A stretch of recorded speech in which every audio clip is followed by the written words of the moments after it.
I am Daniel Lucas and welcome to Book 101.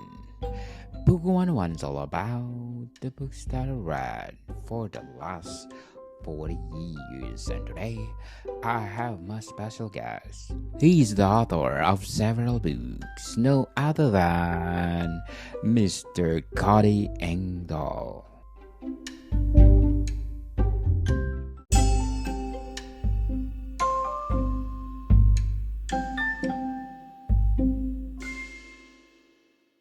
Hello, Mr. Cody. Hello, Mr. Daniel. How you doing? I'm great like you, and thank you for your time. Yeah, thank you for yours. Yes, and let's talk about your Civil War. Wow, interesting. Yeah, thank you very much. So, the trilogy follows the Second Michigan Cavalry as they roster in Detroit and then go through the war, and all the battles and all the historical figures in it are true. But then my characters and their story is kind of interwoven through the whole series. Yes, indeed. So, Mr. Cody, can you please introduce yourself? Sure. My name is Cody. Cody Engdahl. My writer's name is Cody C. Engdahl. Not that there's a whole lot of Cody Engdahls out there writing books. And I was in the Army when I was a younger man. I spent most of my career in television. I was a morning reporter. And then when I left my last job here in Nashville, I just decided that I was always supposed to write. And so it was time to do so. So I sat down and I started writing my first novel. I now have four novels out, all available on Amazon, and I have two other nonfiction books as well. Today, what we gonna talk about? Well, I'll tell you, I what I've created is an overarching series that starts with the trilogy. The trilogy is called the Second Michigan Cavalry Chronicles, but it's really about it really has like heroes and villains on both sides. As you know, the American Civil War was something very painful, and it's something that still has its scars today. And so the story is about three friends who go to school together in Detroit, and they get separated by the war and end up on opposite sides.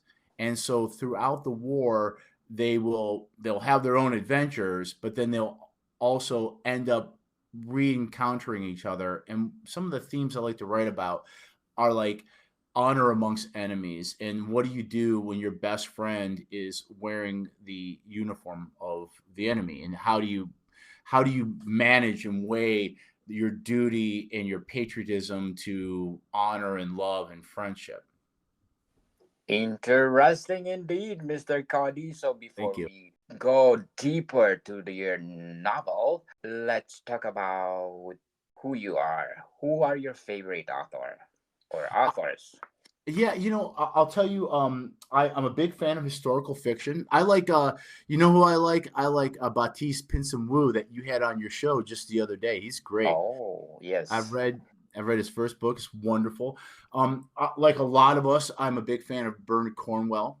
I would say the author that I try to be, that I model myself after, is Alexander Dumas, who famously wrote the Three Musketeers and wrote the now I'm drawing a blank, the Count of Monte Cristo. Of course, my favorite. Mine too, and I love. I grew up watching like old black and white swashbuckling movies with Errol Flynn, and loved the era of like when we had honor culture, and there was there was fighting, but there was honor between enemies, and just dashing heroes. And so I wanted to kind of bring that into my own writing, and especially like that whole sense of that Three Musketeer sense of adventure, romance, but put it in the historical context of the American Civil War. Mr. Cody, if you describe their writing, what is it or what are they? Well, I'll tell you, one of the things is that Dumas didn't sit down to write novels. He wrote serials that took place that were published weekly in Parisian newspapers, and actually throughout France and translated throughout the world. So when you read like the Three Musketeers, I think it comes out in like four volumes. What you're reading is it's a lot like Netflix if you think about it. It's serial writing. So when I write my chapters, a lot of authors, they just number their chapter 1, chapter 2. Every chapter has a title because every chapter is a story unto itself, but then again, it's part of the bigger story. So if you think about my books as like a season of Netflix. Actually, some of them are multiple seasons, and every chapter is like an episode. So I try to do that, and I also, Dumas had a full range, and I think this is what makes great storytelling, is that when you read Dumas, there he's funny. Sometimes it's sad. Sometimes there's romance, and I think you have to have a range of emotions to make it really compelling to people. Because in the end, Daniel, people will forget the things that you say and do, but they'll remember how you make them feel. And so you can't feel joy unless you have felt sorrow, and you can't feel happiness unless you felt anger. So I try to do that in my own writing. Definitely, indeed. When I read book of Alexander, I felt the triumph Yeah. of revenge. Yes. Oh my Yes. goodness! Yes, that's how you. I remembered Alexander Dumas. So, what age did you realize that you're good in writing? Well, I'll tell you something about, you said you love that whole thing about revenge. My third book, Blood for Blood at Nashville, is a revenge book in which it starts off with the what we call the massacre, the Fort Pillow massacre, and from that a very beloved character. Um, well, I don't want to spoil too much, but something terrible happens, and his friend, who is the main character of the trilogy, is on a hell bent mission to get revenge. And I think what I feel like I try to do, and I think I do it quite successfully, is that I want to make you feel. So I want you, by the time we get to the point, like part one of Blood for Blood at Nashville starts with the massacre at the beginning of the battle, stops, and then the next chapter we go back 14 months, and then we tell the story of not only how the good guys get there, but how their enemies get there too, and build this up so that it becomes something that is inevitable. And I think the important thing is to to make you feel and to show you the tragedy and the sorrow, that you also have to see the beauty of life. And so I try to do that and balance it so that there are moments in the book that are wonderful, that shows you just how great life can be, so that when the tragedy happens, you feel it.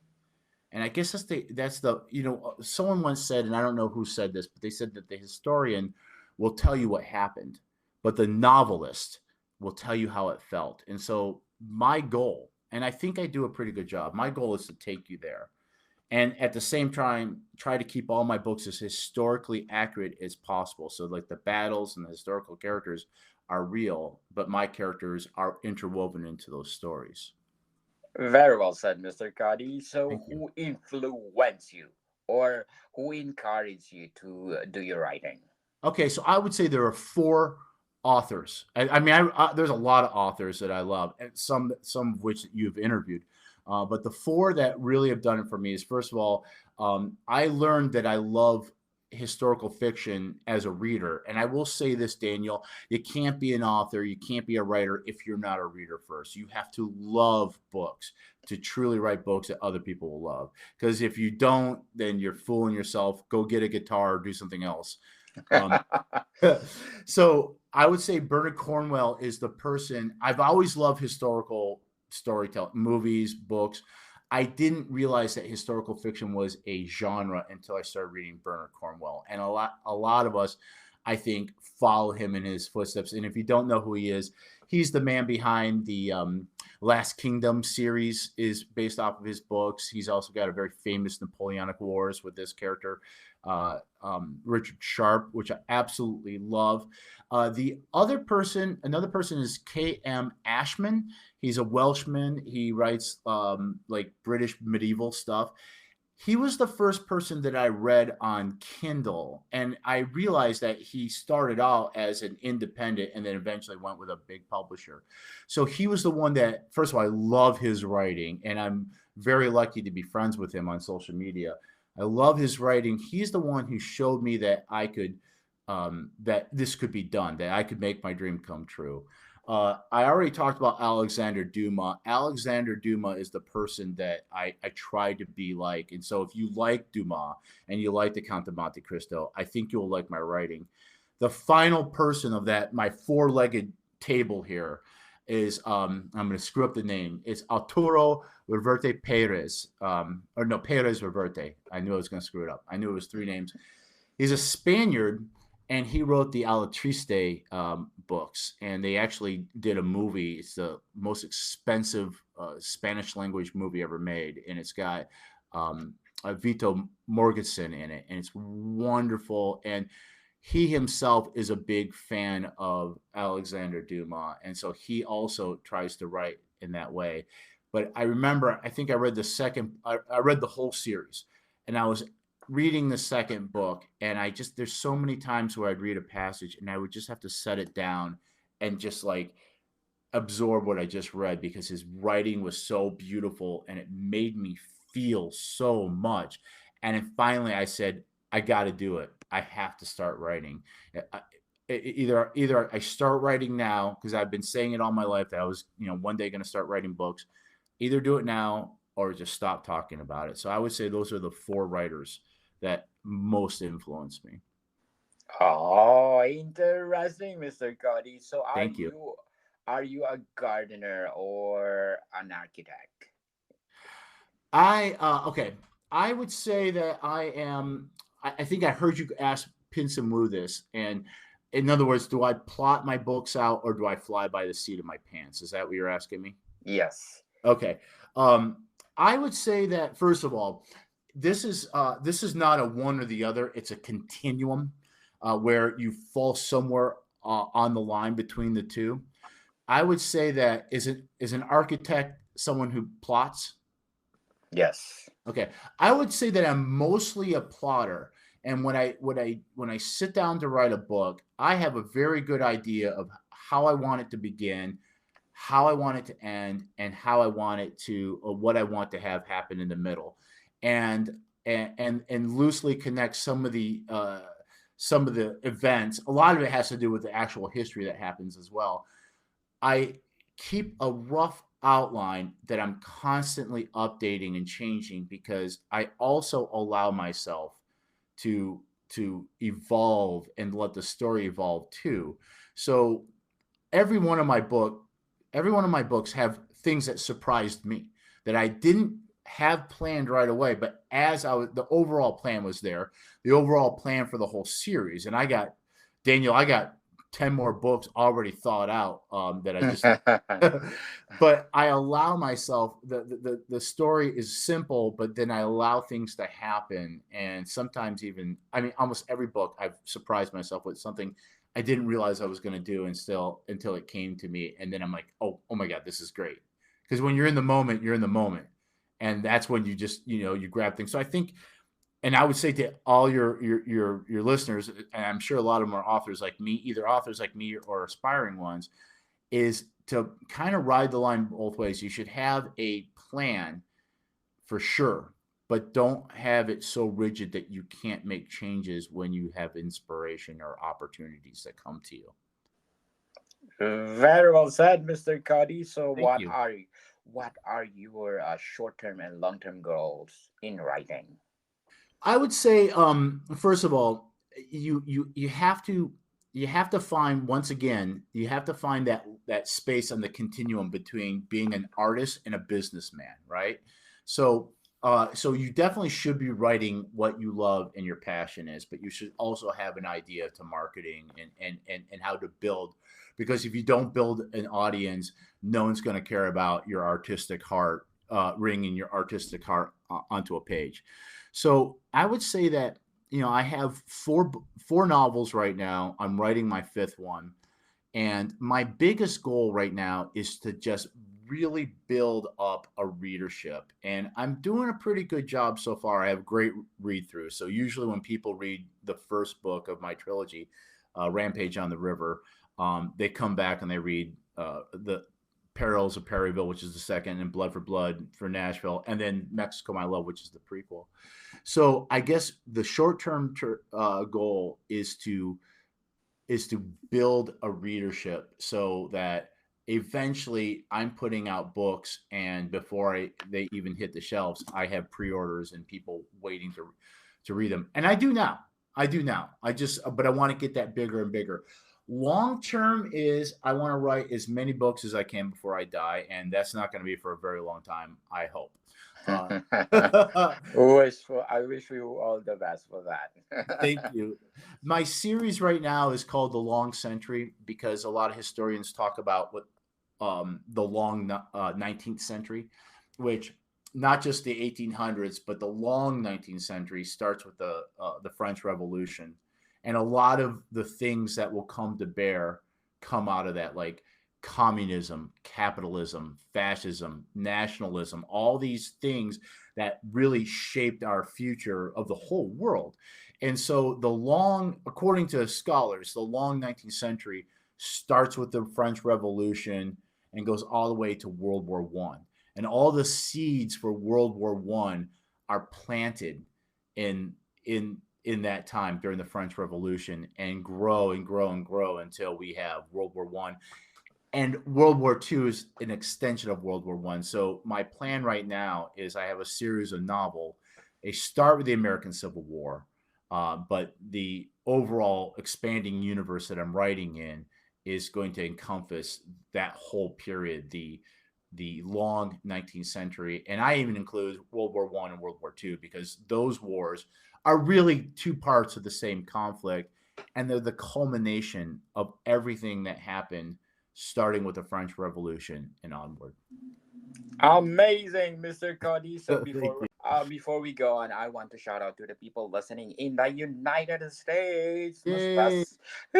Thank you so much, most especially in the state of Tennessee. That's Thank you where I am. so much. Nashville, I got 26%. Murfreesboro, 10%. Huntingdon at 8%. Memphis at 8%.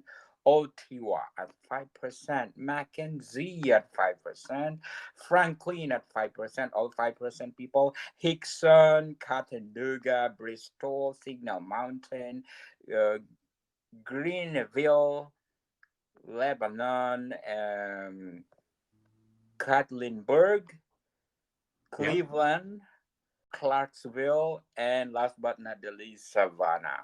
Thank you so much for supporting this podcast because this podcast is created to empower writers all over the world, like Mr. Cody Engdahl. Yeah, and I've been to all those places, but they're beautiful. Oh, I wish I will visit someday Tennessee. Thank you It's a so much. wonderful place, Daniel. You'll be more than welcome when you come here. Oh, thank you, Mr. Cody. So let's talk about the book, The American Civil War. Yeah, so the when I decided to start writing, I wanted to write something that would um, that would be familiar enough with, and not just the history, but something that would be similar to my own experience. So I am not from Tennessee. As most people like to point out when I talk, because I have a very northern accent, according to my friends down here. I'm from Detroit, Michigan. So I wanted to write about somebody who would join the army during the Civil War and end up in Tennessee, just like I did. So I was in the 101st Airborne. Went to you talked about Clarksville.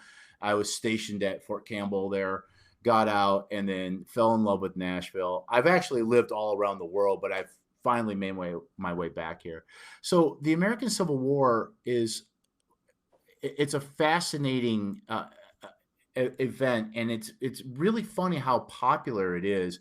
And get this, Daniel, I get most of my royalties actually come from the United Kingdom, and, and Yes. it's because it's exotic to them. They're fascinated.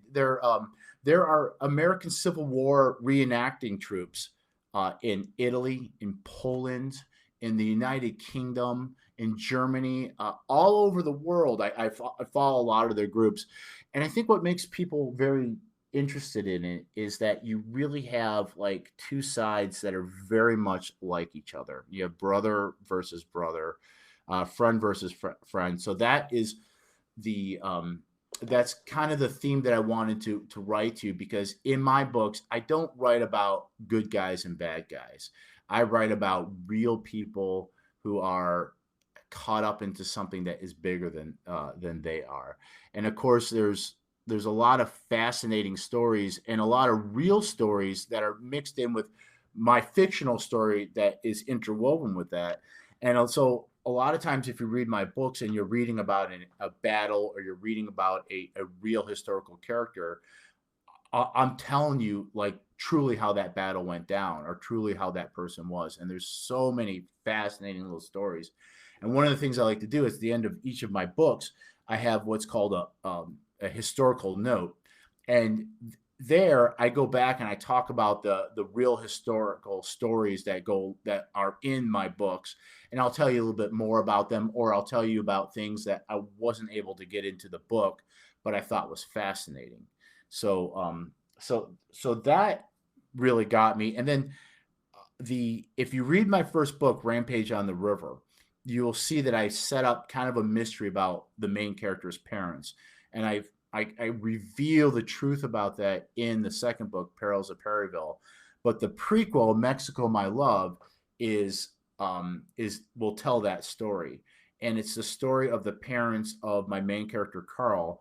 It's about how his parents meet in Marseille, France. They meet, they fall in love, they run away together, and they go on this grand adventure that will take them across the deserts of Africa, where they'll tussle with Algerian freedom fighters and the French invasion. Across the ocean, they'll encounter pirates, and eventually they get involved in the Mexican American War, in which at first they will do that in California, and there's not a lot written about the Mexican American War. Not a lot of novels out there, and not only that, but most of the Mexican American War novels and storytelling is down in central Mexico, which I do cover that too. But I also get in what's called the conquest of California, because California was once, well, I mean, first it was controlled by the natives that lived there, but then it was part of the Spanish Empire, and then later it was part of Mexico. And so I tell the story of how the United States conquered California. My characters take part in that, and then eventually they move down to central Mexico, where they'll fight off the American invasion there. So if you ever wanted a really good historically accurate depiction of how California became the United States and left Mexico, that's in it. And of course, the fight in central Mexico and the fall of Mexico City as well. Oh, interesting, Mr. Cody. So, according to Amazon, you are number 31 in 45 minute politics and Wow. social science short reads, 99 in 45-minute history short reads. Yeah. Congratulations. Yes. That's one of my nonfiction books, and that one's called "The American Civil War Was About Slavery." Slavery. Yes. Yeah, there tends to be an argument sometimes where there's a a philosophy out there called the lost cause, where some people try to rewrite history and say that the war was about anything but slavery. But when the states that seceded from the Union, when they wrote their letters of secession, they said, we're seceding from the Union because we want to protect slavery. That was the cause. Now, that doesn't mean that every single man that fought for the Confederacy was doing so because he wanted to keep slavery. Many of the Confederate soldiers fought because they were drafted. The Confederacy was the first in the United States to have, or in the in what we now know as the United States, to have a conscription.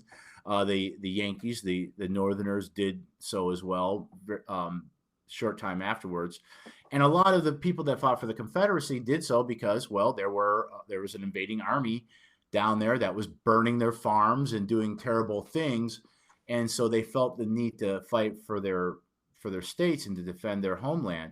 But you can't ignore the fact that the reason for secession is to protect slavery.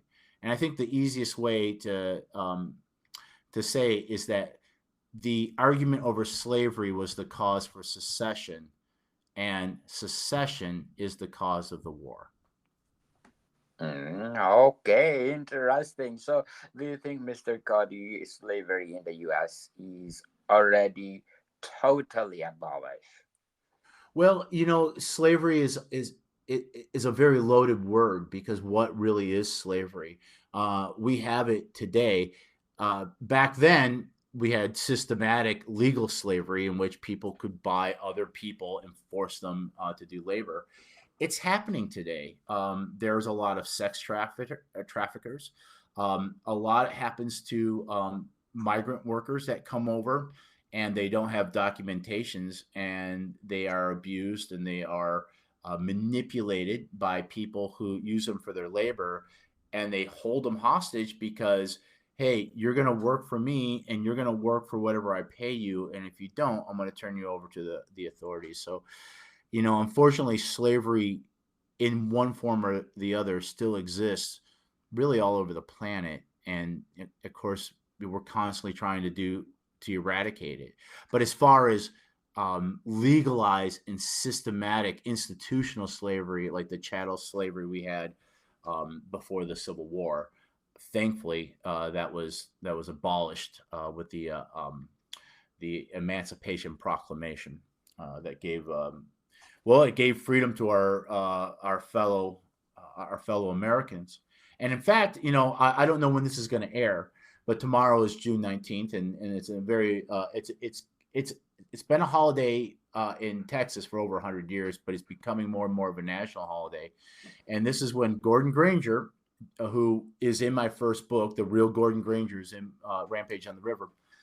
At the end of the war, he is sent to Texas because a lot of the slaveholders who didn't want to give up their slaves ran to Texas as kind of a last bastion of slaveholding. And Gordon Granger was tasked with going to Texas after the war and declaring that all the enslaved people there were now free. That happened June 19th, 1865. And tomorrow in the United States, and I think worldwide, we should celebrate that this is the beginning, I guess, of a long, long road that started with the emancipation and continues today as we fight for equality and to get everybody on the same footing. Yes, this will be published today, Mr. Cody.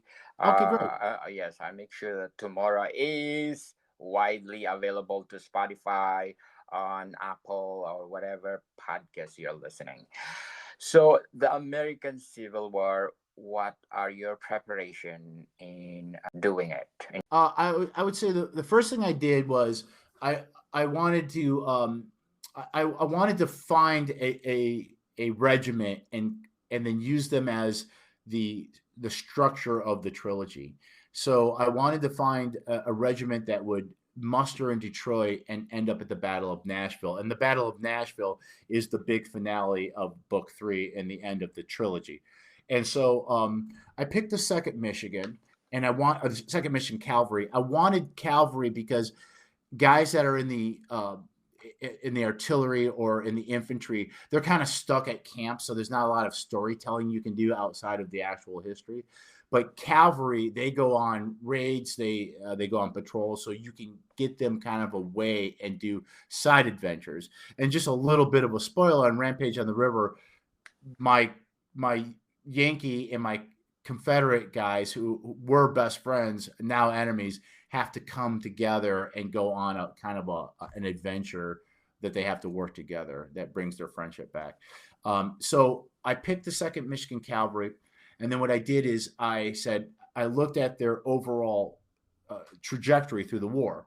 And the three big battles that they were part of over 100 battles, but the three really big battles are the Island Number 10, Perryville, and Nashville. So what I did is I structured my first book to end with the Battle of Island Number 10, which is a very fascinating battle, and then Perryville for the second, and Nashville for the third.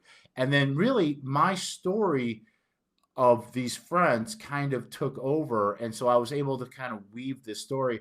So in the first book, these two friends who are on opposite sides have to come together to save someone else. And and each book is it's a story to itself. But the second book kind of picks up where that leaves off, and it's all about the consequences of the first book. What happens the next day, especially when working with the enemy might get you accused of treason, which you could be shot or hanged for. So that's what kind of fuels the plot of the second book. And then the third book, as I told you, starts with the massacre at Fort Pillow and ends with uh, kind of a revenge plot that will end with the at the Battle of Nashville. Very well said, Mr. Cody. So the American Civil War, what is the best highlight? I think the best highlight is once again getting back to my idea about honor amongst enemies. And so many times there's so many actual real stories of men on both sides coming together and not forgetting their humanity. And so there's a lot of examples. There's a lot of actual real historic examples of that in my books, and of course with my characters. Like for example, the Battle of the Siege of Munfordville. There was a young Yankee colonel, Colonel Wilder, who has about 500 men held up in this fort, and he's surrounded by I think maybe it's 5,000, about 5,000 men in this small fort, and he's surrounded by 40,000 rebels, and they're demanding his surrender. And one of the men that is with the Confederates had been captured by the Union earlier, but had been exchanged. So this Yankee colonel sneaks into the rebel camp to go talk to this rebel leader, and says he gets smuggled in, and he comes to the guy's tent. He's brought in by Confederate soldiers, and he says to the man, I want your opinion of what you think I should do because you're an honorable man. And so this guy, his enemy, who he's asking for advice, the man said, well, if you know things that we don't know, if you have reinforcements coming, then you should fight. But let me show you some things first. And he took them out, and he goes, see all these cannons that we have in position? We're going to open up on your fortress in the morning. And if you can see all these men surrounding, we have 40,000. And so if you think you and your men can survive this, then fight. But if you don't think your men will survive, then I think you should surrender. And Wilder said, well, then I'll surrender. And the man said, are you sure? Are you absolutely sure? And he said, yes. And so he said, okay, let's go talk to my commanding general. And so the Confederate guy took Wilder to his commanding general, Braxton Bragg, and they talked out the terms of surrender. And the next day, the Yankees came out and they stacked their arms, and they were allowed to walk away with paroles. Now, Wilder and that general that he came to talk to, who is what is his name? I can't think of it all of a sudden. They end up both being at the Battle of Chickamauga as well. But that scene where Wilder sneaks out of his own camp and into the enemy camp to get advice from one of the generals there, that scene's in that book, in The Perils of Perryville. And I like things like that. And the Confederate general who helped him said, at that moment, that man had trusted him so much that there was no way that he was going to betray that trust. So that's what I mean by like honor amongst enemies. It was a different time. Yes, indeed. So the American Civil War, what are your struggles in writing? The hardest thing, the struggles of writing. I'll tell you what was easy to write about is that most of the battles that I describe are within a car drive from where I live. So I was able to actually go and walk the ground and see where everybody would have been. And that made it a lot easier to write. And then also, it's the most written about war. So there's so many resources, including a lot of firsthand accounts. So I used a lot. I used the what is the Watkins book about um, there was a man that fought for the Confederacy in the First Tennessee. He wrote a memoir, and I used his memoir quite a bit to get what was going on behind the lines with the rebels. And then there was a man that was with the Second Michigan who wrote a memoir, and I used a lot of his. So that was the easiest. That's what made it easy. I think what made it hard is there's a lot of modern day politics that has kind of bled into this study of the war. And a lot of people want to re-adjudicate what the war was about and who was bad and who was good and all that kind of stuff. So what was important to me was to tell the human story on both sides and not get mired in like these are the bad guys and these are the good guys, because I don't know if you know this, I'm a fiddle player and I have a band. And my great great grandfather fought in the 43rd Illinois, which was a federal Yankee unit. His great great grandfather fought in one of the Confederate Tennessee regiments. We're the best of friends. I play the fiddle. Uh, he plays the banjo, and we go do Civil War historical events around Nashville. And here we are, the great great grandsons of two brave men who fought for their sides. So I guess, unlike most wars, you really have to be careful about. You just have to be honest. I guess you have to be honest um, about things. Not everybody on one side was necessarily bad, and not everybody on one side was necessarily good either. Yes, definitely. So before we go on, Mr. Cody, I want to invite you to listen to my other podcast, Comedy 101 with Mr. Mike Lucas. If Book 101 Power Writers all over the world, Comedy 101 empowers comedian all over the world. We're gonna teach you how to entertain people and how to laugh people. Because laughter is the best medicine, as they said. Plus, I one agree. more Food 101 on our third season with Chef Alessandro, one of the best executive chef in one of the best restaurant in downtown Toronto. So please do listen, Food 101. So, Mr. Cody, are you a traditional or indie author? I am an indie author, and I think it's because I'm such a control freak. And I always say, I heard this from a friend of mine. He says a camel is a horse designed by committee. So I like to have control of my own creative, because I don't want an editor um, uh, changing my story. I also really enjoy the marketing side of it. My mother ran an ad agency when I was a child, and I grew up in television, and I grew up in a world of advertising.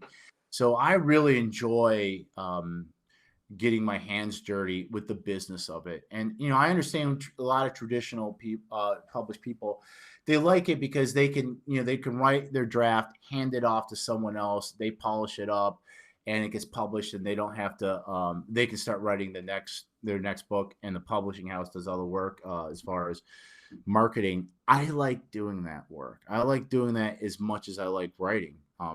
In fact, I mean, to me, I mean, this is one of the reasons why I'm here on your show, because this is all part of the marketing effort. Uh, and so I really enjoy the indie game. Now, if a publisher came to me and say, "Hey, we like your stuff, and we have a good deal for you," if it's a deal that works for me, yeah, I'd be happy to do it. But otherwise, I really enjoy the independence that I have, and kind of plotting my own course. Yes. So, what do you think the pros and cons of indie author?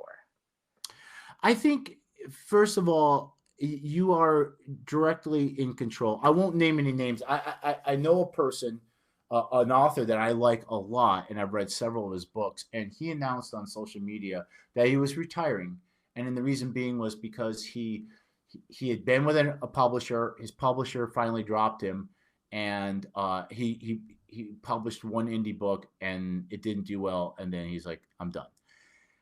I think the pros of at least starting as an indie is that if you go with a traditional publisher, okay, this is how it works in the modern days. What they're going to do is they're going to give you maybe a $5,000 advance, which is really not a whole lot of money for the amount of work you put into writing a book, right? And then what happens is once you publish that book, that $5,000 advance, it's an advance. So it's money that you're getting for the royalties if your book earns that much money. And you're hoping it does, and so does the publisher.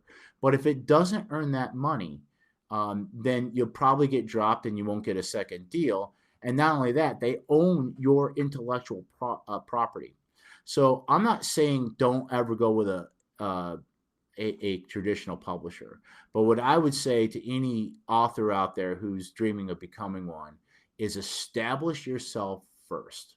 Um, Establish yourself so that you have a better bargaining position with a traditional publisher, because what you want ultimately is you want it to be a deal that is beneficial to you and beneficial to them, and an arm's length agreement. And if you can get that, and you can make them money and they can help you make money, then you'll write more with them. But I don't think in today's day and age it's absolutely necessary. And I've read a lot of articles and testimonials, and I've known of people who, a lot of them say your publisher isn't necessarily going to get out there and market your book or spend a lot of money on it, and so you're still going to have to get out there and do that. So the one thing you get from a traditional publisher is hopefully distribution, getting into brick and mortars. But Amazon has, like, I can't remember, something like 90% of the online book sales market. It's incredible, and especially with ebooks. And I don't know about you. I see that you're an author as well. Um, I make probably about 2/3 of my revenue from ebooks, either through Kindle Unlimited or people just buying the Kindle books outright.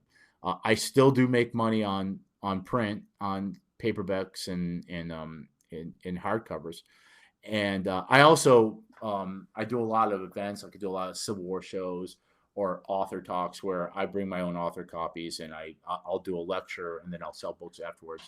But the big money maker for me is the ebooks, and you don't need a big publisher to get into that game. If you're writing good books and you're writing a series that people want to come back to, and you're doing good marketing and getting in front of people, doing podcasts like this, you can make it. You just have to put the work in. Yes, indeed. Definitely. So your inspiring message for those aspiring writers out there who want to publish their books or stories. Sure, I would say I've been saying this forever, because I spent all my life saying one day I'm going to write a book, and I didn't write my first book till I think about 4 or 5 years ago. Is the hardest thing about writing is sitting down and writing. It's the hardest thing to do. So I would say that the other thing is you don't sit down and write a book. You Writing a book takes time. And so it's just daily effort. And it doesn't have to be hours and hours and hours. Even if you only have like an hour a day to work on it, it's just consistent work. Even if you write 500, let's say you're saying you're listening to me right now and you're like, this guy's right. I'm going to start writing my book tomorrow. Um, if you can commit to this, if you can write 500 words a day, Monday through Friday, okay, take the weekend off, 500 words a day. That means you've written 2,500 words in a week. That means you've written about uh, about 10,000 words in a month. That means in about 6 months you've written 60,000 words. Well, that's a short novel right there.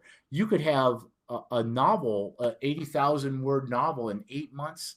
Um, and then start working on the editing and if you're not strong in that, pay money if you need to get some professional help with that, get a good cover, and then publish.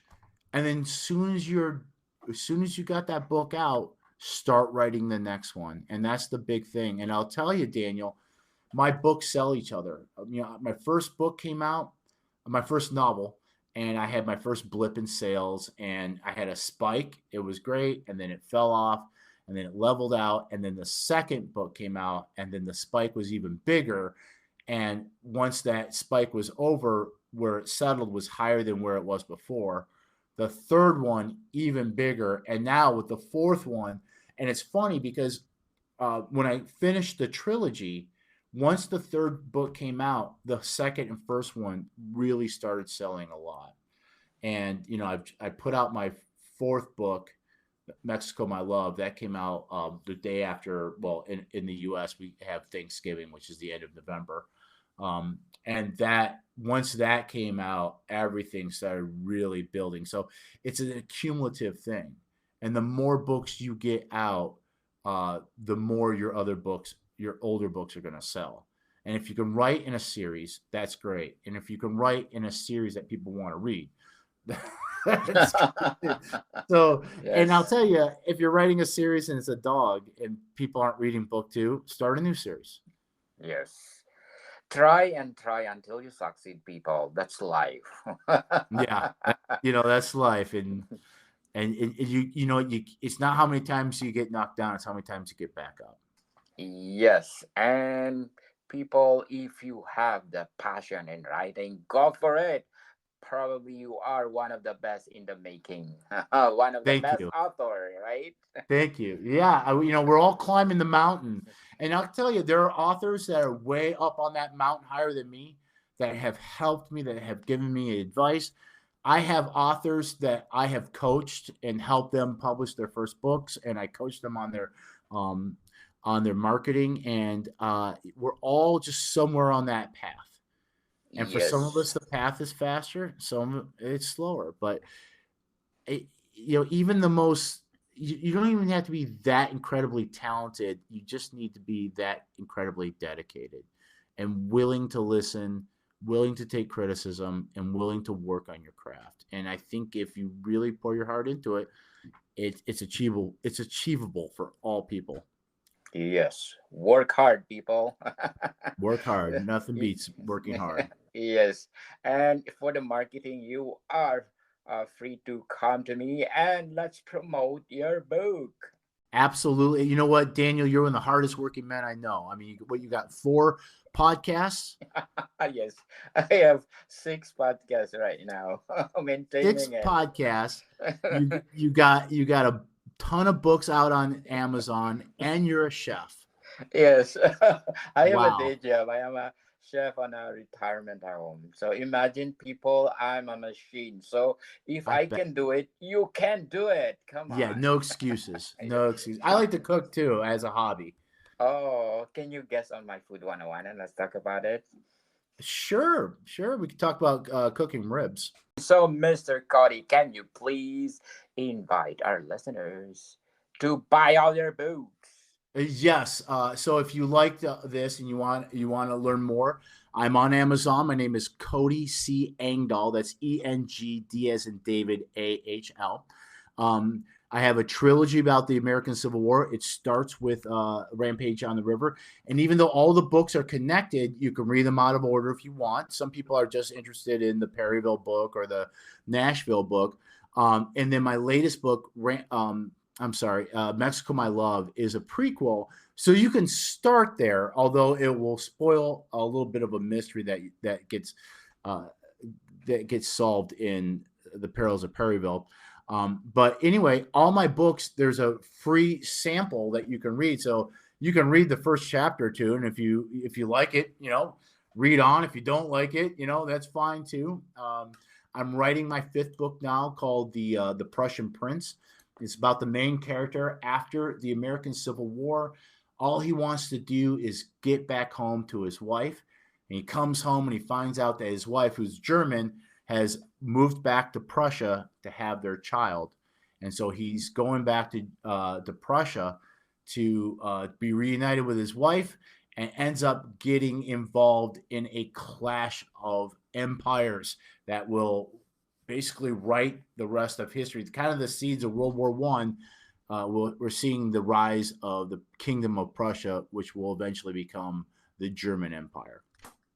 Interesting indeed, Mr. Cody. And thank you, Player FM, for being on the list. I'm on number 5 best book review podcast, Mr. Cody. And Oh, thank you thank you. so much. Thank you, Player FM. And thank you for my Food 101 because we got our 1 million downloads. Thank you so much, people, for Wow. supporting Food 101. If you're supporting Food 101, can you please support Book 101 review because this is for a good cause. We empowering writer all over the world to write more books. So, Mr. Cody, thank you for your time. Thank you, Daniel. You got it. More to come, people. See you soon.